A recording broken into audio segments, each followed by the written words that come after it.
ক্ষমতার বলে আমাদের উপর আক্রমণ করতে চায়। আজ দুনিয়ার মধ্যে এমন কিছু দল আছে যারা ক্ষমতার বিনিময়ে ইসলামকে বিনষ্ট করতে চায়। কথা বলেন ঠিক কিনা? আজ দুনিয়ার মধ্যে এমন মানুষ আছে ক্ষমতার পাওয়ার ইসলামকে দমাতে চায়। চাই কিনা? যারা টাকার বিনিময়ে ইসলামকে ক্রয় করতে চায়, যারা টাকার বিনিময়ে কোরআনকে ক্রয় করতে চায়, দুনিয়ার মধ্যে আজও এমন কিছু নেতা আছে যারা টাকার জন্য তার ধর্মকে বিক্রি করে দেয়। রাসূলের একটা সাহাবা ছিলেন, নাম ছিল আবু তালহা রাদিয়াল্লাহু আনহু। রাসূল আকরাম সাল্লাল্লাহু আলাইহি ওয়াসাল্লাম যখন মক্কা থেকে হিজরত করে মদিনার মধ্যে চলে গেলেন, মদিনার মানুষ রাসূল সাল্লাল্লাহু আলাইহি ওয়াসাল্লামকে ভালোবাসা শুরু করলেন। মদিনার মানুষ ইসলাম গ্রহণ করা শুরু করলেন। রাসূল সাল্লাল্লাহু আলাইহি ওয়াসাল্লাম আজ শুধু মুসলিম বানাইছিলেন মদিনার মধ্যে, এদিকে মক্কার বড় বড় নেতারা, মক্কার বড় বড় বেঈমানরা পরামর্শ করতেছে মুহাম্মদ তো মদিনা দখল করে নেবে, মুহাম্মাদের দল তো আস্তে আস্তে বড় হচ্ছে, মুহাম্মদ যদি মদিনা সকল মানুষকে মুসলিম বানাইয়া নাই তাহলে আমাদের মক্কা দখল করতে বেশি সময় লাগবে না। মুহাম্মদকে দুনিয়া থেকে বিদায় করতে হবে, মুহাম্মদকে দুনিয়া থেকে সরাই ফেলতে হবে, না হলে আমার আপনার ধর্ম দুনিয়া থেকে বিলুপ্ত হয়ে যাবে। রাসূলের সাহাবা হযরত তালহা রাদিয়াল্লাহু আনহু মদিনায়, এখনো সৌদি আরবে দেখা যায় যে মরুভূমির দেশে তেলের থেকে পানির দাম বেশি। যারা সৌদি আরবে গেছেন তারা ভালো জানেন যে তেলের থেকে পানির দাম বেশি, কারণ মরুভূমির মধ্যে পানি পাওয়া যায় না, পানির খুবই সংকট, পানি পাওয়া যায় না। আর ওই যুগে যার একটা পানির কূপ ছিল সে সব থেকে ধনাঢ্য ব্যক্তি ছিল। এমনকি হযরতে আবু তালহা রাদিয়াল্লাহু আনহুর ওই মদিনার ভিতরে সব থেকে বড় খেজুর বাগান ছিল। মসজিদে নববী, যারা সৌদি আরবে গেছেন তারা ভালো জানবেন, মসজিদে নববীর 1 নম্বর গেটে বাইরুহানার মধ্যে খেজুর বাগান ছিল। এই খেজুর বাগান ছিল হযরত তালহা রাদিয়াল্লাহু আনহুর। ওটা মদিনার সব থেকে বড় খেজুর বাগান ছিল। একদিন হঠাৎ করে আল্লাহ তাআলা আয়াত নাযিল করলেন, যদি কোনো বান্দা আমি আল্লাহ তাআলার কাছে প্রিয় বান্দা হতে চাই, ভালো করে খেয়াল করে শুনবেন, যদি কোনো বান্দা আমি আল্লাহ তাআলার কাছে প্রিয় বান্দা হতে চাই, সেজন্য তার সব থেকে দামি বস্তু আমি আল্লাহ তাআলার রাস্তায় দান করে দেই।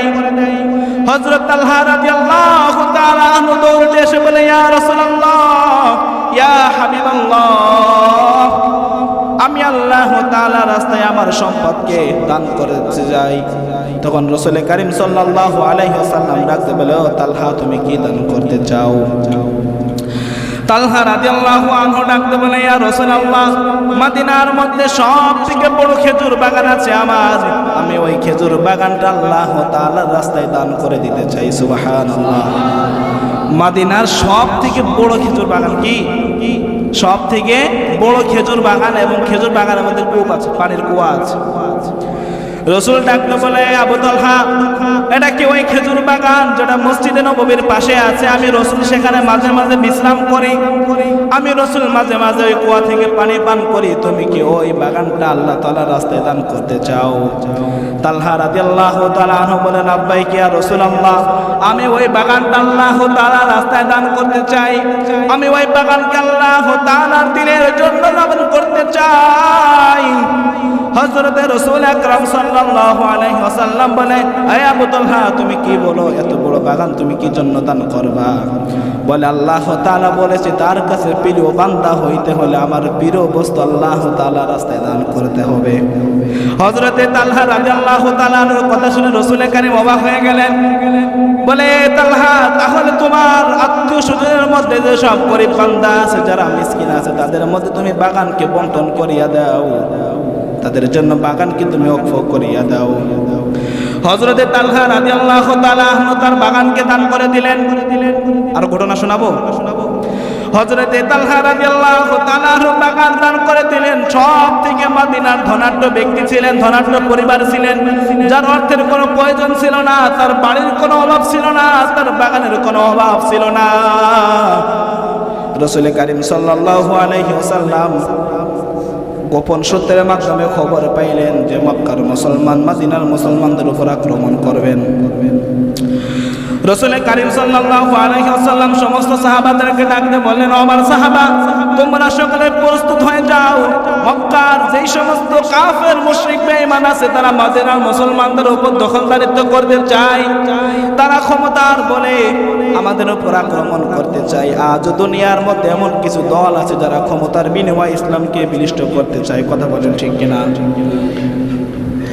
আজ দুনিয়ার মধ্যে এমন মানুষ আছে ক্ষমতার পাওয়ার ইসলামকে দমাতে চায়, চাই কিনা? যারা টাকার বিনিময়ে ইসলামকে ক্রয় করতে চায়, যারা টাকার বিনিময়ে কোরআনকে ক্রয় করতে চায়। দুনিয়ার মধ্যে আজও এমন কিছু নেতা আছে যারা টাকার জন্য তার ধর্মকে বিক্রি করে দেয়। রাসূল আকরাম যখন ডাক দিলেন, মক্কা থেকে 3000 সৈন্য নিয়ে মক্কার কাফেররা মদিনার মুসলমানদের দিকে রওনা হয়ে গেলেন আক্রমণ করার জন্য। আর রাসূল আকরাম সাল্লাল্লাহু আলাইহি ওয়াসাল্লাম মাত্র 1000 মুসলমান নিয়ে সামনে অগ্রসর হইলেন। কয় হাজার? কোথায় 3000, কোথায় 1000? কাফেরদের সব কিছু আধুনিকতা আছে, তাদের ঢাল আছে, তরোয়াল আছে, যুদ্ধ করার জন্য পর্যাপ্ত পরিমাণ সৈনিক আছে, তাদের সব কিছু আছে। মুসলমানদের মাঝে যুদ্ধ করার জন্য তেমন কোনো পরিস্থিতি নাই। না আছে ঢাল, না আছে তরোয়াল, না আছে সওয়ার, না আছে খাবার, কিছুই না। সবই তো আল্লাহ তাআলা দান করে দিয়েছেন। যুদ্ধের জন্য রওনা হয়ে গেলেন। হযরতে তালহা রাদিয়াল্লাহু তাআলা তরোয়াল বের করে সবার আগে সামনে অগ্রসর হয়। অন্যান্য সাহাবা ডাকতে বলে, তালহা তুমি সামনের দিকে কেন যাও তরোয়াল বের করে? হযরতে তালহা রাদিয়াল্লাহু তাআলা তরোয়াল দেখাইয়া বলো, আমার ভাই আমি তরোয়াল দিয়ে শিকার করার জন্য সামনে আগাচ্ছি। তরোয়াল দ্বারা শিকার করার জন্য সামনে আগাচ্ছি। আমরা শিকার করি কি? পাখি, মাছ ইত্যাদি শিকার করি না? তালহা রাদিয়াল্লাহু তাআলা তরোয়াল উঁচু করে বলে, কাফের মুশরিক বেঈমানদেরকে শিকার করার জন্য আমি সামনে অগ্রসর হয়ে যাব। আল্লাহু আকবার। তালহা রাদিয়াল্লাহু তাআলা যখন সামনে অগ্রসর হয়, মক্কার মুসলমানরা, মক্কার কাফের যারা আছে আক্রমণ শুরু করে দিলেন। হযরতে তালহা রাদিয়াল্লাহু তাআলা যেদিকে অগ্রসর হয়, মক্কার কাফেরদেরকে খুঁজে পাওয়া যায় না। আল্লাহু আকবার বলেন।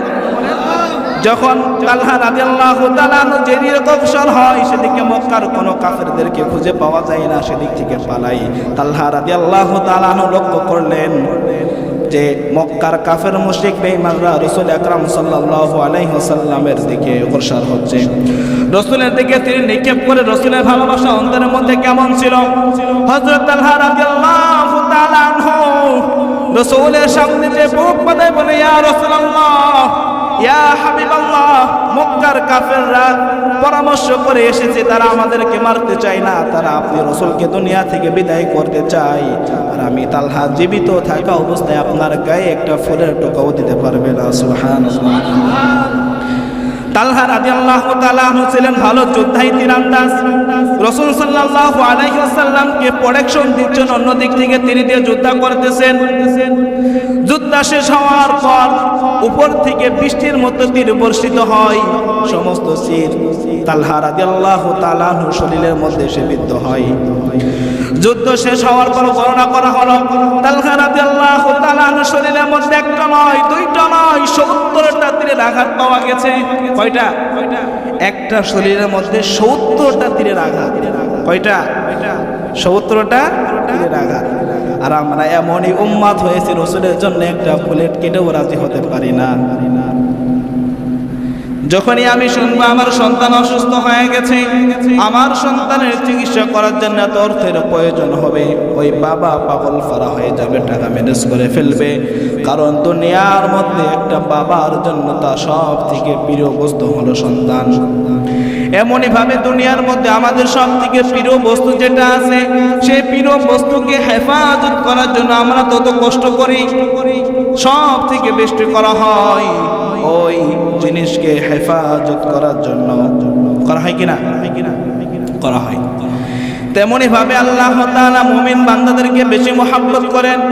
যে বান্দারা যে আল্লাহ তাআলাকে ডাকে, যে যখন ফজরের সময় মুয়াজ্জিন আজান দেয় আসসালাতু খায়রুম মিনান নাওম, ঘুম হইতে নামাজ উত্তম।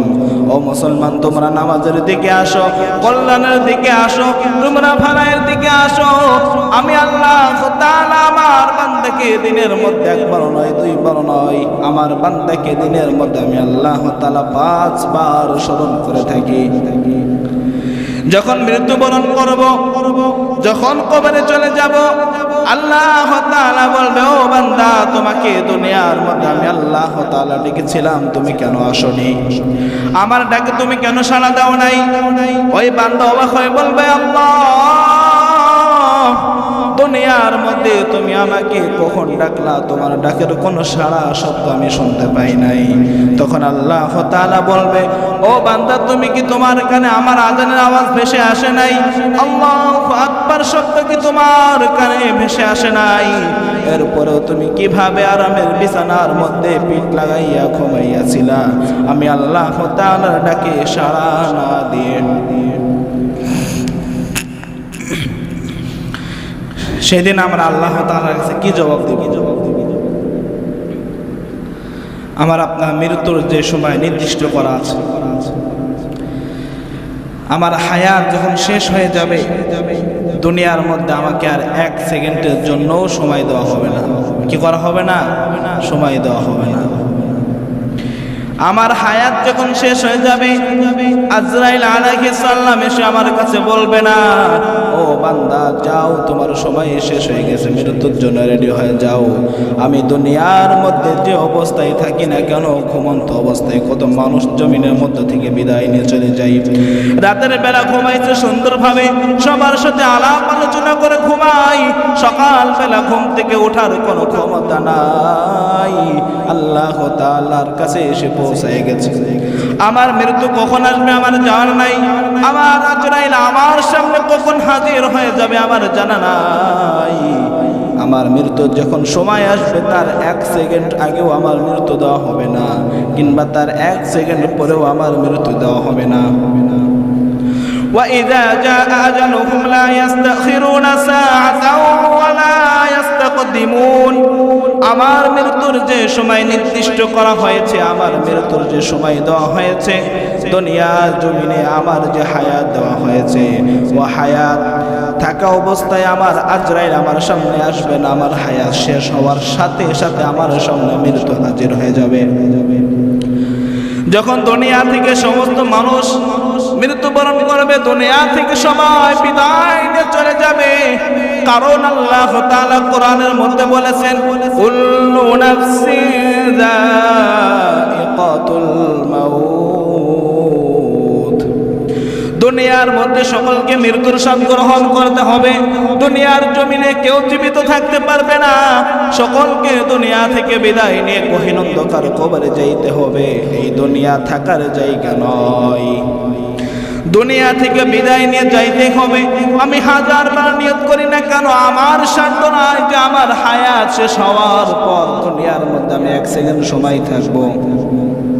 কি আমরা থাকতে পারবো? চিন্তা করে দেখো না, কবরে কি যাইবা না, যে কবরে আল্লাহ ছাড়া বন্ধু কেউ রবে না। এই দুনিয়ার সবই পর, কবর যে তোর আসল ঘর। এই দুনিয়া ছাড়িয়া কোথায় যাইবা ভাগিয়া, মরণ যে লইবে তোমায় ঘিরিয়া। চিন্তা করে দেখো না, কবরে কি যাইবা না, যে কবরে আল্লাহ ছাড়া বন্ধু কেউ রবে না। এই দুনিয়ার সবই পর, কবর যে তোর আসল ঘর। এই দুনিয়ার সবই পর, কবর যে তোর আসল ঘর। এই দুনিয়া ছাড়িয়া কোথায় যাইবা ভাগিয়া, মরণ যে লইবে তোমায় ঘিরিয়া। কথা বলেন ঠিক কিনা? দুনিয়া থেকে যখন আমার মৃত্যুর সময় আসবে, আমার মৃত্যু থেকে পালানোর ক্ষমতা আমার নাই। আমি জমিনের নিচেই চলে যাই না কেন, আসমানের উপরে চলে যাই না কেন, যেখানে দুনিয়ার মানুষের পৌঁছানোর কোনো ক্ষমতা নাই, আমার আজরাইল তখন আমার সামনে এসে হাজির হয়ে যাবে। কারণ ইন্নাল্লাহা আলা কুল্লি শাইইন কাদির, দুনিয়ার সব কিছুর ক্ষমতা ক্ষমতা রাখনেওয়ালা একমাত্র কে? আওয়াজ দিয়ে বলেন না। ক্ষমতা রাখনেওয়ালা কে? দুনিয়া সব কিছু করতে পারেন আল্লাহ। যে আল্লাহ আসমান বানাইছেন, জমিন বানাইছেন, যে আল্লাহ এত বড় বিশাল আসমানকে খুঁটিবিহীন খাড়া করে রাখছেন, ওই আল্লাহ সব কিছু করেনেওয়ালা জাত আল্লাহ তাআলা সব কিছু সৃষ্টি করেছেন। এজন্য আমাদের যখন শুকরিয়া আদায় করতে হবে, আমরা শুধু আলহামদুলিল্লাহ বলবো না, সাথে একটু যুক্ত করে দেব আলহামদুলিল্লাহি রাব্বিল আলামিন। সমস্ত জগতের প্রতিপালক, সব কিছু রাখনেওয়ালা, দেখনেওয়ালা একমাত্র কে? আল্লাহ তাআলা। সব সৃষ্টি করেছেন আল্লাহ, সব কিছু বানাইছেন আল্লাহ, আমাকে আপনাকে সৃষ্টি করেছেন আল্লাহ। দুনিয়ার মধ্যে নদী নালা গাছপালা সব কিছু সৃষ্টি করেছেন কে? আল্লাহ তাআলা। আমাকে আপনাকে পদে পদে আল্লাহ তাআলা প্রতিটা পদক্ষেপে আমাদের নিয়ামত দিয়ে রাখছেন কিনা? আমরা নদীর মাছ খাই, নদীর মাছ দান করেছে কে? আওয়াজ দিয়ে বলেন। নদীর মাছ দান করেছে কে? গাছের মধ্যে ফল দান করেছে কে? আসমান থেকে জমিনের মধ্যে বৃষ্টি বর্ষিত করে কে? আমার আপনার সন্তান দান করে কে? সব কিছু আল্লাহ তাআলা করে। কিন্তু দুনিয়ার মধ্যে আমরা প্রশংসা করি কার? বক্তার কণ্ঠ ভালো হলে বলি অমুক বক্তার কণ্ঠ ভালো হয়েছে, গাছের মধ্যে ফল সুন্দর হইলে অমুক গাছের ফল সুন্দর হয়েছে। গাছের কি কোনো ক্ষমতা আছে ফল দেওয়ার? বক্তার কি কোনো ক্ষমতা আছে কণ্ঠ ভালো করার? মুয়াজ্জিনের কি কোনো ক্ষমতা আছে সুন্দর করে আজান দেওয়ার? আমার আল্লাহ আমাকে যেভাবে দান করেছে ওর থেকে বেশি করার ক্ষমতা আমার মধ্যে না। একমাত্র আছে কার মধ্যে? আল্লাহ তাআলার মধ্যে আছে। আমার সম্পদ দান করেছে আল্লাহ, আমার ঘর দান করেছে আল্লাহ, আমার রিজিক দান করেছে আল্লাহ, আমার সব কিছু দান করেছে আল্লাহ তাআলা। আল্লাহ তাআলা যদি আমাকে দান করে থাকে, আল্লাহ তাআলার মাল আল্লাহ তাআলার রাস্তায় ব্যয় করতে হবে কিনা? আওয়াজ দেন। ব্যয় করতে হবে কিনা? আল্লাহ তাআলা আমাকে অর্থ দান করেছে, ওই অর্থ আল্লাহ তাআলার রাস্তায় ব্যয় করতে হবে। আল্লাহ তাআলা আমার সম্পদ দিয়েছে, ওই সম্পদ আল্লাহ তাআলার রাস্তায় ব্যয় করতে হবে কিনা?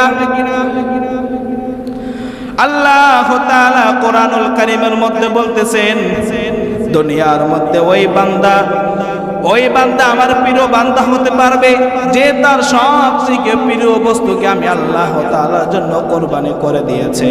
কি করেছে? কোরবানি করে দিয়েছে। আল্লাহ তাআলা আবার বলতেছেন, ইন্নাল্লাহা আশতারা মিনাল মুমিনিনা আনফুসাহুম ওয়া আমওয়ালাহুম বিআন্না লাহুমুল জান্নাহ। দুনিয়ার জমিনে আমি আমার বান্দার জান এবং মালকে ক্রয় করে নিয়েছি কিসের বিনিময়? জান্নাতের বিনিময়। সুবহানাল্লাহ বলবেন না? আল্লাহ তাআলা বান্দার জান এবং মাল ক্রয় করেছে কিসের বিনিময়? একটু আওয়াজ দিয়ে বলেন। আল্লাহ তাআলা বান্দার ধন সম্পদ জান মাল সব কিছু দান করেছে জান্নাতের বিনিময়। আল্লাহ তাআলা আমাকে সম্পদ দান করেছে, যদি আমি ওই সম্পদ আল্লাহ তাআলার রাস্তায় ব্যয় না করতে পারি, আল্লাহ তাআলা আমাকে এমন একটা বিপদ দেবে, আমার সম্পদের থেকে ডাবল সম্পদ খরচে যাবে। আল্লাহ তাআলা পারে কিনা? অবশ্যই পারে। দেখেন, ইতিপূর্বে পৃথিবীতে যত বড় বড় রাজা বাদশারা আসে, তারা যারাই আল্লাহ তাআলা কথাও অমান্য করছে, কারণ যার সম্পদ এত পরিমাণ সম্পদ ছিল যে হাদিসের মধ্যে আছে, তার যে গোদাম ঘর ছিল, গোদাম ঘর চিনেন তো? তার যে মাল রাখার গোদাম ঘর ছিল, ওই ঘরের চাবি বহন করার জন্য 70টা উটের প্রয়োজন ছিল। কয়টা? শুধু চাবি বহন করার জন্য। কি বহন করার জন্য? চাবি বহন করার জন্য 70টা উট প্রয়োজন ছিল।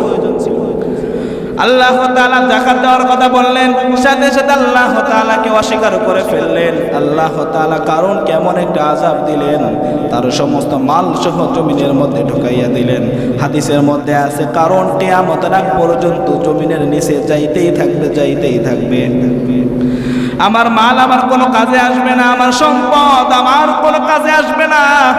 যদি একটা টাকা আমি আল্লাহ তাআলার রাস্তায় দান করতে পারি, তাহলে ওই একটা কেমন হতে পারে, কিয়ামতের দিন আমার নাজাতের ওসিলা হয়ে যাবে। রাসূল আকরাম বলতেছেন, আখলিস দীনাকা ইয়াফিকাল আমালুল কলিল। অল্প আমলই নাজাতের জন্য যথেষ্ট হবে। আমি সারা বছর নামাজ আদায় করলাম, আমার নামাজ কবুল হইতেও পারে নাও পারে। যদি আল্লাহর ঘর মসজিদে আমি 1 পয়সা দান করি, এমন হইতে পারে কিয়ামতের দিন আল্লাহ তাআলা এই দানের ওসিলা করে আমার জান্নাত দিয়ে দিবেন। সাহাবে ইকরাম রাদিয়াল্লাহু আনহু কেমন দান করেছেন? সাহাবে ইকরাম রাদিয়াল্লাহু তাআলা আনহু তাদের হাজার হাজার টাকার সম্পদ আল্লাহ রাসূল এবং আল্লাহ তাআলা রাস্তার জন্য ব্যয় করে দিয়েছেন। ব্যয় করেছেন কিনা? কোন এক যুদ্ধে যাওয়ার সময় রাসূল আকরাম সাল্লাল্লাহু আলাইহি ওয়াসাল্লাম সমস্ত সাহাবাদেরকে ডেকে বলো, আমার সাহাবা তোমরা সকলে শোনো, যুদ্ধের জন্য কিছু মাল সামানা প্রয়োজন হবে। তোমরা সকলে যে যেমন পারো দিয়ে সহযোগিতা করো, সকলের জন্য যেন সহজ হয়ে যায়। আমিরুল মুমিনিন জাহানের খলিফা হযরত ওমর ফারুক রাদিয়াল্লাহু আনহু এই কথা শোনার সাথে সাথে তার বাসা থেকে তার যত সম্পদ ছিল সমস্ত সম্পদের 3 ভাগের 2 ভাগ নিয়ে চলে আসলেন, রাসূলের কাছে হাজির হয়ে গেছেন। রাসূল আকরাম ডাকতে বলেন, ওমর তুমি কি নিয়ে এসেছো আমার জন্য? যুদ্ধের জন্য কি সামানা নিয়ে এসেছো? ওমর ফারুক রাদিয়াল্লাহু তাআলা আনহু বলে, ইয়া রাসূলুল্লাহ, ইয়া হাবিবাল্লাহ, আমার বাসার জন্য আমার পরিবারের জন্য 1 ভাগ খাবার রেখে 1 ভাগ জিনিস রেখে সব নিয়ে আমি চলে এসেছি। এরপরে আসলেন সাইয়েদনা আবু বকর। রাসূল আকরাম ডাকতে বলে, আবু বকর তুমি আমার জন্য কি নিয়ে এসেছো? আবু বকর রাদিয়াল্লাহু আনহু সমস্ত পোটলা খুলে দেখাই সমস্ত সম্পদ নিয়ে চলে আসছে। ছোট্ট একটা টুকরা সাথে আছে। রাসূল কারীম ডাকতে বলে, আবু বকর এই ছোট্ট পোটলার মধ্যে কি আছে? আবু বকর রাদিয়াল্লাহু আনহু বলে, ইয়া রাসূলুল্লাহ, ইয়া হাবিবাল্লাহ, এই ছোট্ট পোটলার মধ্যে আমার চুলার ছাই আছে। কি আছে? চুলার ছাই আছে। রাসূল আকরাম ডাকতে বলো, আবু বকর এই ছাই আমার কি কাজে আসবে? আবু বকর রাদিয়াল্লাহু তাআলা আনহু বলে, ইয়া রাসূলুল্লাহ, যুদ্ধের ময়দানে আমার কোন সাথী যদি তার শরীরের মধ্যে আঘাত লাগে, এই ছাই দেওয়ার কারণে তার আঘাতটা বন্ধ হয়ে যাবে, তার রক্ত প্রবাহিত হওয়া বন্ধ হয়ে যাবে। বলে, তাহলে বাসায় কি রেখে আসছো? আবু বকর রাদিয়াল্লাহু তাআলা আনহু বলে, ইয়া রাসূলুল্লাহ, আমি আল্লাহ এবং আল্লাহর রাসূলকে রেখে আসছি। কি করছে? বাসায় কাকে রেখে আসছে?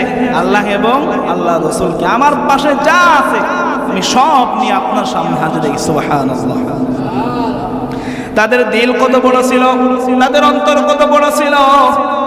রাসূলের একটা সাহাবা ছিল, নাম ছিল আবু তালহা রাদিয়াল্লাহু আনহু। রাসূল আকরাম সাল্লাল্লাহু আলাইহি ওয়াসাল্লাম যখন মক্কা থেকে হিজরত করে মদিনার মধ্যে চলে গেলেন, মদিনার মানুষ রাসূল সাল্লাল্লাহু আলাইহি ওয়াসাল্লামকে ভালোবাসা শুরু করলেন। মদিনার মানুষ ইসলাম গ্রহণ করা শুরু করলেন। রাসূল সাল্লাল্লাহু আলাইহি ওয়াসাল্লাম আজ শুধু মুসলিম বানাইছিলেন মদিনার মধ্যে। এদিকে মক্কার বড় বড় নেতারা, মক্কার বড় বড় বেঈমানরা পরামর্শ করতেছে মুহাম্মদ তো মদিনা দখল করে নেবে। মুহাম্মাদের দল তো আস্তে আস্তে বড় হচ্ছে। মুহাম্মদ যদি মদিনার সকল মানুষকে মুসলিম বানাইয়া নাই, তাহলে আমাদের মক্কা দখল করতে বেশি সময় লাগবে না। মুহাম্মদকে দুনিয়া থেকে বিদায় করতে হবে, মুহাম্মদকে দুনিয়া থেকে সরাই ফেলতে হবে, না হলে আমার আপনার ধর্ম দুনিয়া থেকে বিলুপ্ত হয়ে যাবে।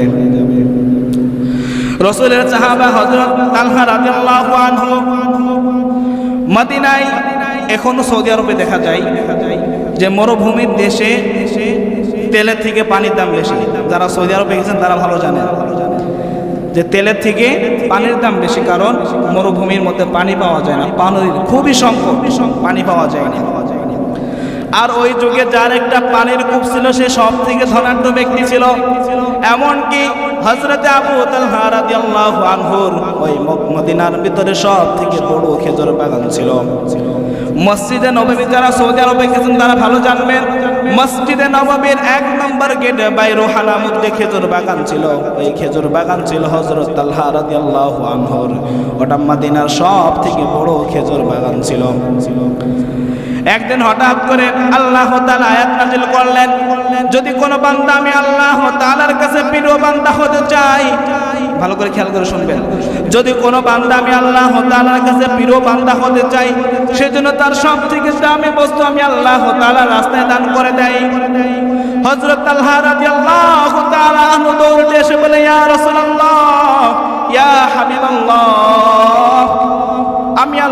তাআলা রাস্তায় আমার সম্পদকে দান করতে যাই।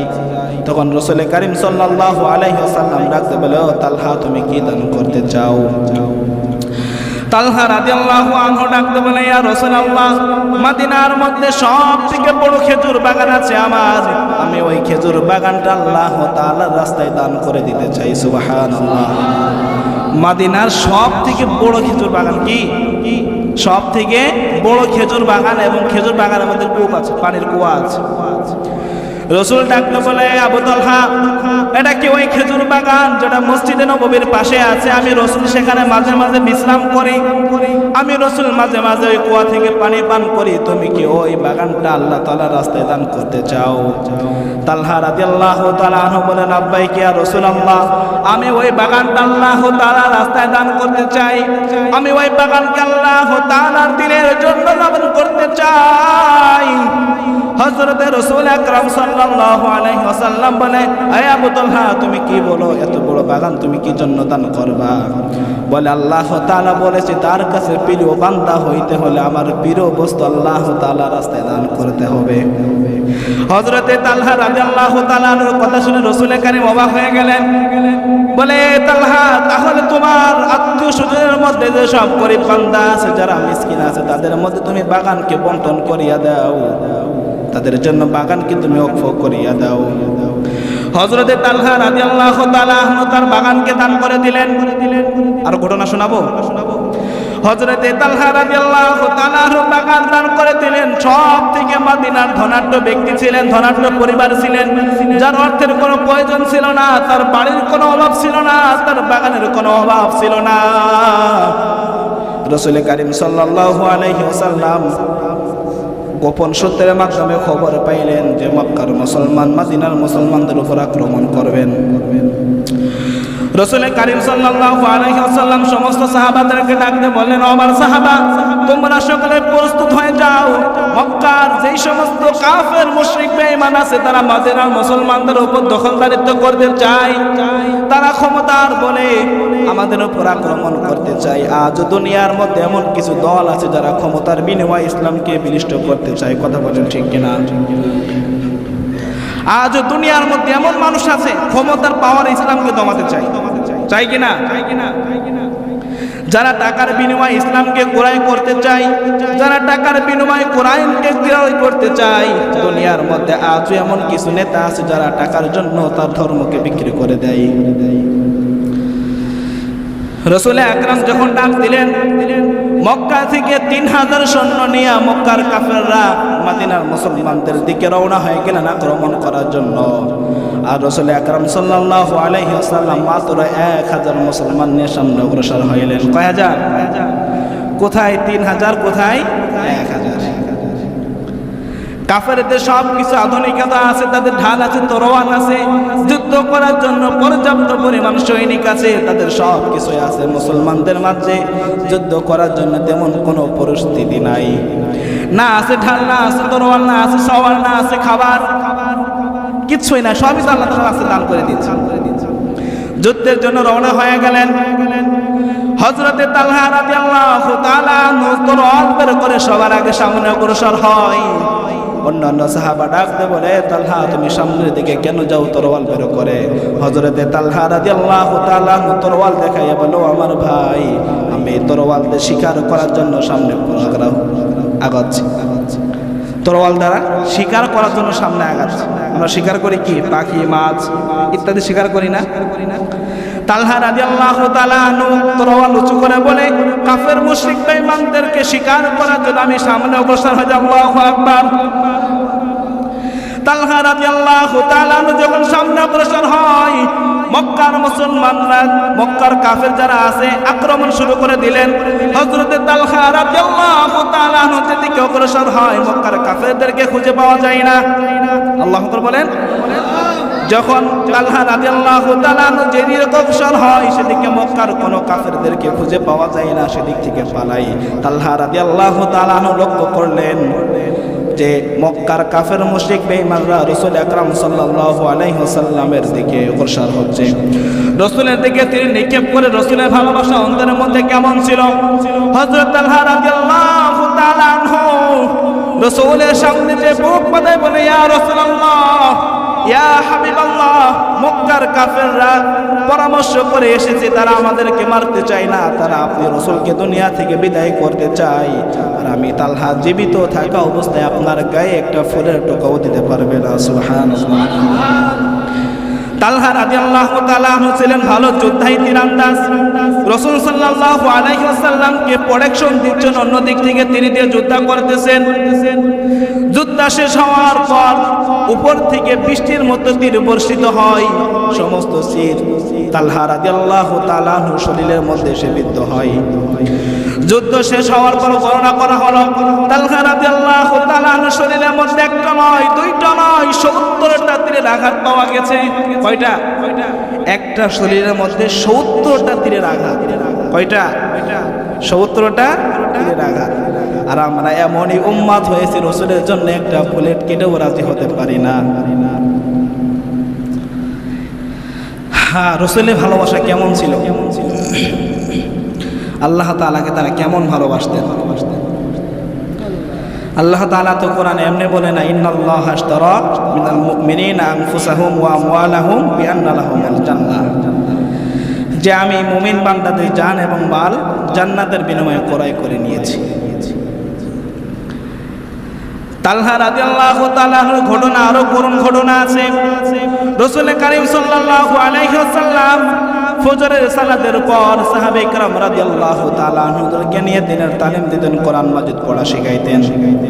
কিছুদিন যাবত কিছু সাহাবা লক্ষ্য করলেন যে হযরত তালহা রাদিয়াল্লাহু আনহু নামাজে আসে, সবার লাস্টে আসে, যখন কাতার সোজা করে তখন নামাজে মসজিদের মধ্যে আসে, আর সালাম ফিরানোর সাথে সাথে তালহা রাদিয়াল্লাহু তাআলা আনহু দৌড় দিয়ে মসজিদ থেকে বের হয়ে যায়। সাহাবে ইকরাম লক্ষ্য করলেন, রাসূলের কাছে নালিশ করলেন যে ইয়া রাসূলুল্লাহ, তালহা ইদারিং এই কিছুদিন যাবত এমন ব্যবহার করতেছে। রাসূল কারীম সাল্লাল্লাহু আলাইহি ওয়াসাল্লাম পরের দিন ফজরের নামাজের পরে বলে, তালহা তুমি বসো, তোমার সাথে আমার কিছু কথা আছে। তালহা রাদিয়াল্লাহু তাআলা বুঝতে বাকি রইল না যে আমার সম্বন্ধে হয়তোবা রাসূলের কাছে কোনো কমপ্লেইন চলে এসেছে, এজন্য রাসূল আমার সাথে কথা বলতে চাই। হযরত তালহাকে ডেকে বলো, তালহা তুমি সামনের কাতারে আসো, আমার সামনে বসো। রাসূল কারীম ডাকতে বলো, তালহা তুমি নামাজে কি জন্য দেরি করে আসো, আবার সবার আগে কি জন্য বের হয়ে যায়? তুমি কি আমাকে ভালোবাসো না? তোমার পরিবারকে বেশি ভালোবাসো, তার জন্য মসজিদের মধ্যে বেশি সময় তুমি ব্যয় করতে চাও না। তালহা রাদিয়াল্লাহু তাআলা চোখের পানি ছেড়ে দিয়ে বলে, ইয়া রাসূলুল্লাহ, ইয়া হাবিবাল্লাহ, আমার মাতা পিতা আপনার নামে কুরবান হোক, আমার সন্তান আপনার নামে কুরবানি হয়ে যাক। আমি তালহা যুদ্ধের ময়দানে আমার শরীরকে ক্ষত বিক্ষত করে যে রাসূলকে আমি রক্ষা করলাম, সেই রাসূলের প্রতি ভালোবাসা আমার কিভাবে কমে যায়? তখন তালহা রাদিয়াল্লাহু তাআলা চুপ করে আছে, চোখের পানি ছেড়ে দিয়ে কান্না করে।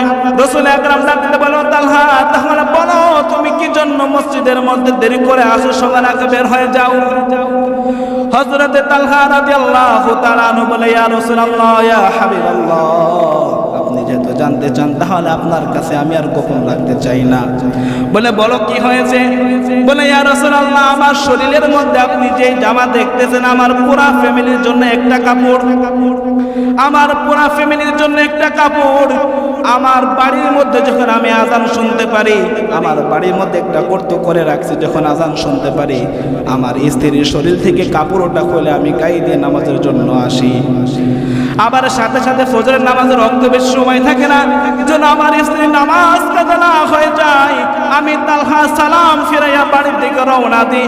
বাড়ির মধ্যে যাওয়ার পর গর্তের মধ্যে আমি ঢুকে আমার শরীর থেকে কাপড় খুলে আমার স্ত্রীর শরীরে দিই।